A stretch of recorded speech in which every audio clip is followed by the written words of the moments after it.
സുഹൃത്തുക്കളെ, നമ്മുടെ ഇടുക്കിയിലെ പീരുമേട് നിന്ന് 6 കിലോമീറ്റർ മാത്രമാണ് പരുന്തുംപാറയിലേക്കുള്ളത്. ഞങ്ങളാണെങ്കിൽ വാഗമണ്ണ് കറങ്ങി ഇന്നത്തെ പരിപാടി വൈൻഡപ്പ് ചെയ്യാൻ വേണ്ടിയിട്ടാണ് പരുന്തുംപാറയിലേക്ക് പോകുന്നത്. അപ്പോൾ നമുക്ക് പരുന്തുംപാറയിലെ കാഴ്ചകൾ എന്തൊക്കെയാണെന്ന് കാണാം.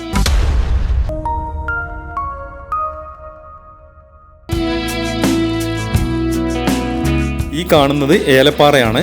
കട്ടപ്പന കുട്ടിക്കാനം റൂട്ടിൽ തേയില തളിരിട്ട് നിൽക്കുന്ന ചെറിയൊരു ഗ്രാമം.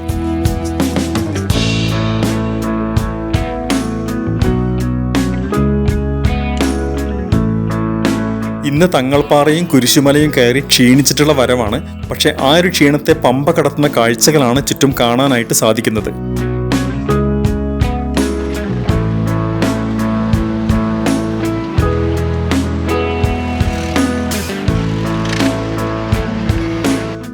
കേരളത്തിന്റെ സുഗന്ധവ്യഞ്ജന തോട്ടമാണ് ഇടുക്കി. പ്രകൃതി കനിഞ്ഞു നൽകിയ സൗന്ദര്യമാണ് ഇടുക്കിയുടെ പ്രത്യേകത. പിന്നെ നല്ല റോഡ് കൂടിയാവുമ്പോൾ ഇതുവഴിയുള്ള യാത്ര തന്നെ നമുക്ക് വല്ലാത്തൊരു ഫീലാണ്.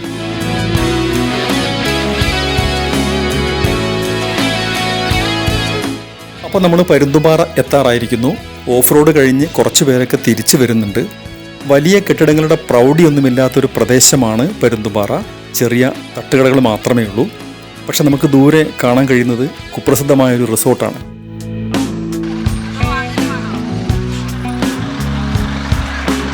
ഇവിടെ എത്തിച്ചേരുമ്പോൾ കുറച്ച് വൈകിയിരുന്നു. കുരിശുമല കഴിഞ്ഞ് വാഗമണ്ണ് പോയി ഭക്ഷണം കഴിച്ചിട്ടാണ് വരുന്നത്.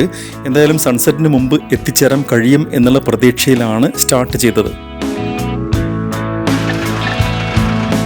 ഇവിടേക്ക് പ്രവേശന ഫീസൊന്നും ഏർപ്പെടുത്തിയിട്ടില്ല. അതുപോലെ പ്രവേശന സമയത്തിൻ്റെ കാര്യത്തിലോ അല്ലെങ്കിൽ മറ്റ് നിയന്ത്രണങ്ങളോ നിബന്ധനകളോ ഒന്നും കാണാൻ കഴിഞ്ഞിട്ടില്ല. ജീപ്പ് സഫാരിക്ക് 100 രൂപയാണ് ആവശ്യപ്പെടുന്നത്.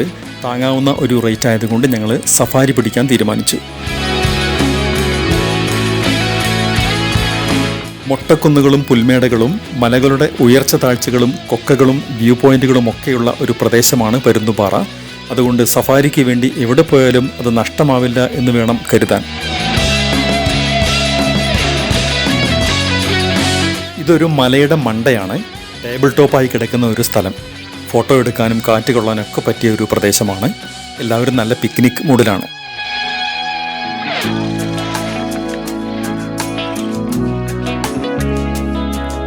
മല ഇറങ്ങി മല കയറി ഇല്ലാത്ത റോഡുകളിലൂടെ ഞങ്ങളുടെ വണ്ടി പിന്നെയും മുന്നോട്ട് നീങ്ങിക്കൊണ്ടിരിക്കുകയാണ്. ശബരിമലയിലെ മകരജ്യോതി കാണാൻ കഴിയുന്ന പ്രദേശമാണ് പരുന്തുംപാറ. അതുകൊണ്ട് തന്നെ ആ സമയമാകുമ്പോഴേക്ക് ധാരാളം ആളുകൾ മകരജ്യോതി കാണാൻ വേണ്ടി ഇവിടെ വരാറുണ്ട്. മാത്രമല്ല സീസൺ സമയത്ത് ആളുകൾ കാൽനടയായിട്ട് ഇവിടെ നിന്ന് ശബരിമലയിലേക്ക് പോവാറുണ്ട്.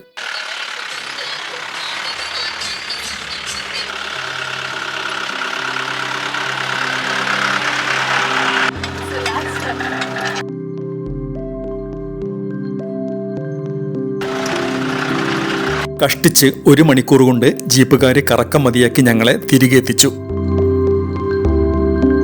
ആ കാണുന്ന പാറയാണ് ഈ സ്ഥലത്തിന് പരുന്തുംപാറ എന്ന് പേര് കിട്ടാനുള്ള കാരണം. ഞങ്ങൾ അങ്ങോട്ട് എത്തിച്ചേരുന്നേ ഉള്ളൂ. ദൂരെ നിന്നുള്ള കാഴ്ചയാണ്. അങ്ങോട്ട് എത്തിച്ചേരാനായിട്ട് കട്ട പതിച്ച നല്ല സുന്ദരൻ നടപ്പാതയുണ്ട്.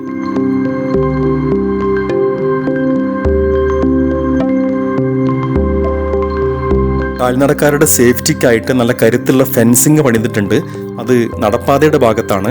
പക്ഷെ നമുക്ക് ഒന്നുകൂടി താഴേക്ക് ഇറങ്ങിച്ചെല്ലാൻ കഴിയും. പക്ഷെ അവിടെ കാര്യമായിട്ട് പ്രൊട്ടക്ഷൻ ഒന്നുമില്ലാതെ കിടക്കുകയാണ്. നമ്മുടെ സേഫ്റ്റി നമ്മൾ തന്നെ അവിടെ നോക്കേണ്ടതായിട്ടുണ്ട്. ചുറ്റും മനോഹരമായ കാഴ്ചകളാണ്. കോടമഞ്ഞില്ലെങ്കിലും പുകമറയുടെ ഉള്ളിലായിട്ടാണ് മലകളുടെ ആ ഒരു ഉത്തുംഗമായ ഭംഗി നമുക്ക് കാണാൻ കഴിയുന്നത്. അപ്പോൾ ഇതാണ് പരുന്തുംപാറയിലെ പരുന്തിൻ്റെ മുഖമുള്ള പാറ. ആ ചെറിയ വഴിയിലൂടെ പോയി ആരൊക്കെയോ പരുന്തിൻ്റെ തലയിൽ കയറി നിൽക്കുന്നുണ്ട്.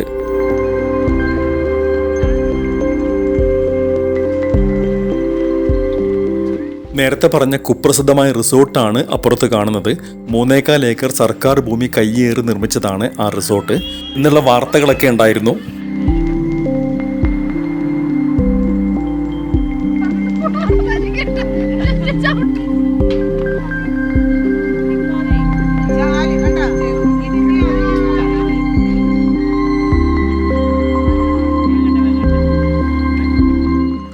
ടാഗോർ പാറ എന്നും ഈ പാറ അറിയപ്പെടുന്നുണ്ട്. ആ ഒരു കാഴ്ചപ്പാടിൽ നോക്കുകയാണെങ്കിൽ താടി തൂക്കിയിട്ട് നിൽക്കുന്ന നമ്മുടെ മഹാകവി ടാഗോറിന്റെ രൂപത്തിൽ നമുക്ക് ഈ പാറയെ കാണാൻ കഴിയും.